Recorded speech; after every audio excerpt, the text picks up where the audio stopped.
Et bienvenue à toi, oh petite fleur d'eucalyptus. J'espère que tu vas bien, moi ça va plutôt très très bien. Noël approche, comme tu le sais, à grands pas, j'adore ça.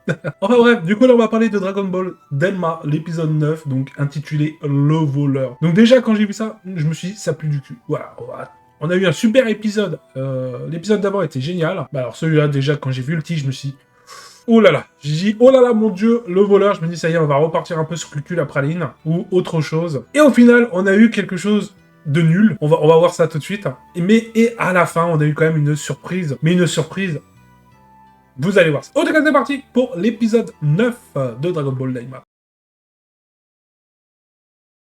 Donc une fois ce beau combat de l'épisode d'avant qu'on a vu, hein, forcément, ce combat, je l'avoue, il était génial. On a vu aussi l'apparition du Super Guerrier 2, bien sûr, hein, si vous l'avez pas vu, ma petite review de l'épisode d'avant, allez la voir, car là on découvre vraiment le Super Guerrier 2, il était présent. Enfin bref, du coup voilà, donc là on arrive dans l'épisode, donc là ils sont tout simplement dans un avion pour commencer, donc la petite qui est avec eux voulait dormir directement dans un hôtel, le dormir à l'arrache, un peu dehors, mais là forcément avec Goku et ses cheveux hérissés, enfin bref, ça n'arrangeait pas forcément pour se faire opérer de la gendarmerie, donc elle a trouvé le moyen de lui mettre un truc sur le crâne, pour passer inaperçu. Alors là, je me suis dit quoi? Juste le petit bonnet, le bonnet rose là, avec ses oreilles là, ça vous allez me dire que ça passe. Il a pas changé de tenue. Non, non, mais attendez. Il a pas changé de tenue, mais ça passe, mais ça passe, mais ça passe. Forcément. Parce qu'en fait, depuis le début, en fait, on voit que les gendarmes veulent quelqu'un avec un hérisson et un bâton magique. Mais rien par rapport à la tenue. Non.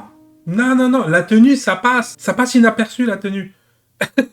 Ça passe inaperçu, hein. Mais bon, ça, voilà, juste le bonnet, ça suffit. Du coup, bah, ils arrivent à un soi-disant hôtel, et là, bah, forcément, bah, ils doivent cacher la boule de cristal dans un sac, et bah, forcément, des personnes qui sont dans l'hôtel découvrent, bah, Goku, hein, forcément, c'est pas avec son truc sur la tête que ça va le faire, quoi. Il a les habits, enfin, il a le bâton, enfin, le bâton, non, je crois qu'il le laisse, d'ailleurs, je crois qu'il le laisse. Mais bon, il a les habits quand même. Et forcément, à un moment donné, bah, Goku, ça le gratte ses cheveux, c'est un hérisson.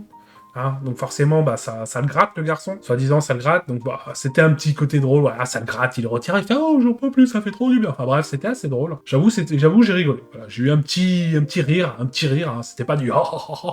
Non, non, on va rester sur un petit rire, hein, bien sûr. Donc forcément, bah là, il se fait repérer, hein, normal. Hein, puis du coup, bah forcément, le gros sacoche qui est sur le côté de Goku, on voit bien aussi que c'est une boule de cristal, quoi. L'énorme boule, hein, de cristal, bien sûr. Donc là, ils décident de dormir tous dans la même chambre pour éviter qu'il y ait des voleurs. Mais évidemment, il y a un voleur. Voilà pourquoi le titre s'appelle Voleur. Parce que là, ils vont se faire voler, bien sûr. Donc là, forcément, bah, quelqu'un a manigancé une scène, transformé en loup-garou, quelqu'un se transformait en loup-garou, pour un peu saccager l'auberge. Voilà, bah forcément, bah ça appelle Goku et son équipe. Forcément, ils vont voir ce qui se passe, et puis bah là, forcément, ils se font voler la boule de cristal. Ok, pourquoi pas, mais rien d'intéressant. Et là, la petite, elle a réussi, parce que je m'en souviens plus de son prénom, donc, enfin bref, je m'en souviens plus de son prénom, Glorio, c'est l'espion de la sœur de Kaioshin.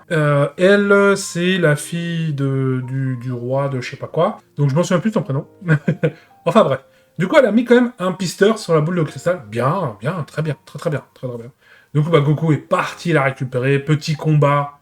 Voilà, petit combat, quoi. Enfin, rien comparé à rien. Ça ne valait pas comparé à l'épisode d'avant, quoi. Voilà, l'épisode d'avant, c'était ok, largement ok, quoi. Une fois que Goku a récupéré la boule de cristal, rentré à l'auberge, et là, Goku décide. Alors là, j'avoue que ça m'a fait rire. Dites-moi, vous, ça vous a fait rire aussi, parce que moi, ça m'a fait rire. Goku décide de monter la garde, donc de ne pas dormir de la nuit. Ah bah, c'est impossible, pas Goku. Et Goku, il dit quand même, voilà, j'ai bien dormi dans l'hélicoptère, mais je pense que dans l'hélicoptère, dans l'avion, mais je pense que dans l'avion, t'as pas dormi longtemps, mon pépère. Donc là, j'avoue, bah, tout le monde accepte. Donc là, Goku, il commence à s'échauffer, tout ça, puis là, il commence à sentir la fatigue arriver, quoi. J'avoue que ça, c'était drôle. Et là, on le voit avec ses gros yeux, ouvrir ses gros yeux, là. Puis d'un coup, bah forcément... Là, on se dit, mais il va peut-être y arriver en ouvrant ses gros yeux. Peut-être y arriver. Et le lendemain, arrive, bah forcément, Goku, qu'est-ce qu'il fait? Bah, il dort. Hein. J'avoue, là, c'était drôle. J'avoue, un petit passage assez drôle. Mais vous avez vu, hein, ils essaient dans chaque épisode de faire un petit moment drôle. Une fois que la nuit est passée, donc là, ils vont toujours aller rejoindre l'équipe de Vegeta, Piccolo, Bulma pour les rejoindre parce que eux aussi, ils se sont fait voler leur vaisseau. Mais attends, ils se sont fait voler leur vaisseau, mais grâce à Vegeta. Oui, on va pas dire à cause parce que c'est Vegeta, quoi. C'est Vegeta. Donc on va dire grâce à Vegeta, ils se sont fait piquer leur vaisseau. Forcément, Vegeta a cassé la gueule à certaines personnes la nuit dernière, la nuit d'avant même. Voilà, il a pété la gueule à des gens.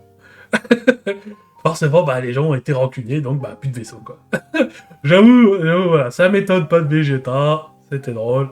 Voilà. Donc forcément, bah, Goku arrive pour voir, et là, il dit clairement qu'en fait, il peut pas emmener les 3 personnes, enfin les 4 personnes, dans leur vaisseau. Et c'est vrai que la question, c'est bah, pourquoi vous êtes venus, en fait? Si c'est juste pour dire bonjour, en fait. Mais Goku, à la fin, il dit quand même, allez affronter le roi Goma. Moi, je vais aller chercher je vais aller affronter les Tamaguchi. Donc là, je me dis, ah, ok, parce on va pas laisser Vegeta, Piccolo, Bulma ici. Faut faire quelque chose avec eux. Donc là, qu'ils aillent affronter le roi Goma, pourquoi pas. Mais là, ça veut dire qu'on va partir sur 2 histoires différentes. Donc là, il va vraiment falloir qu'ils gèrent ça comme il faut. Parce que là, il y a Goku qui va partir chercher les Tamaguchi et Vegeta qui va aller affronter le roi Goma. On va voir ça. Mais à mon avis, je pense pas qu'ils vont aller au bout parce qu'il se passe quelque chose à la fin de l'anime. Donc là, on arrive à la fin de l'anime. Qu'est-ce que je peux vous dire que j'ai été complètement déçu.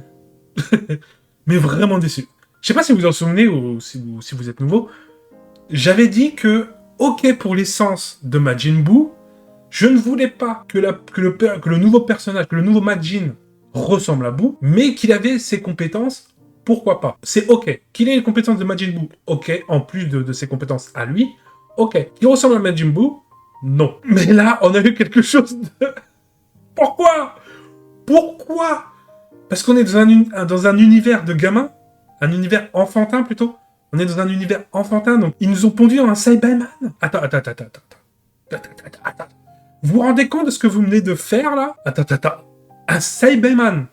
Alors, je peux comprendre. Donc, dans la fameuse potion pour créer un Majin, il va falloir ajouter de l'essence. Ils ont rajouté de l'essence de Buu et d'autres essences de d'autres monstres. D'accord? Et ils ont dû planter une graine de Cyberman, comme, si vous en souvenez, avec Nappa qui a planté la graine sur Terre pour faire apparaître les Cyberman. Okay? Donc, à la rigueur, là, il y a un truc qui peut se tenir. Les graines de Cyberman peuvent venir du monde des démons ou autre. Ok. Donc, il faut la graine de Cyberman pour finaliser la potion, pour faire sortir le Majin. Pourquoi pas? Mais quand ils ont dit graine de Cyberman, j'ai dit, non, faut pas qu'il ressemble à Cyberman, s'il vous plaît. Bingo! Un Cyberman. Alors, dites-moi vous ce que vous en pensez, mais alors, c'est un mélange de Mr. Popo ou de Pokwan pour les lèvres, hein. Donc c'est un mélange de ça, un mélange de Majin Buu, d'accord, et un mélange de Cyberman qui nous sort le Majin Buu. Le Majin Buu. Non, c'est pas Majin Buu. C'est pas possible. Dites-moi vous ce que vous en pensez, mais là, c'est pas possible. Non, il ressemble trop à un Cyberman. Arrêtez, un peu de créativité. Là, il n'y a pas eu de créativité. C'est du copier-coller. Ils ont repris ce qui existait déjà pour le remettre avec quelques petites modifs. Non. Créativité, c'est ce qui fait, c'est ce qui va faire que les gens vont rester. Là, non. Je sais qu'on est dans un univers, Dragon Ball Daima, on est dans un univers enfantin, mais non, il est pas crédible, votre monstre. Il est pas crédible. Désolé, mais il est pas crédible, en fait. On a déjà vu, voilà. C'est pas crédible. Bon, en tout cas, dites-moi vous ce que vous en pensez. On verra ce qui va se passer dans l'épisode d'après, parce que là, ce qui paraît, il doit aller affronter les Tamagotchi. J'espère qu'il va les niquer en 1-2 coups. Voilà. Vraiment, faut qu'ils annoncent il est hyper balèze, quoi. Faut vraiment qu'ils annoncent, parce que là, Manjin Q, là... faut vraiment qu'il soit hyper balèze, parce que sinon, ça va être une catastrophe. Dites-moi vous ce que vous en pensez, n'hésitez pas à vous abonner, à lâcher un petit commentaire, vraiment le pouce bleu, ça fait toujours un énorme plaisir, et restez à l'affût pour les prochaines vidéos.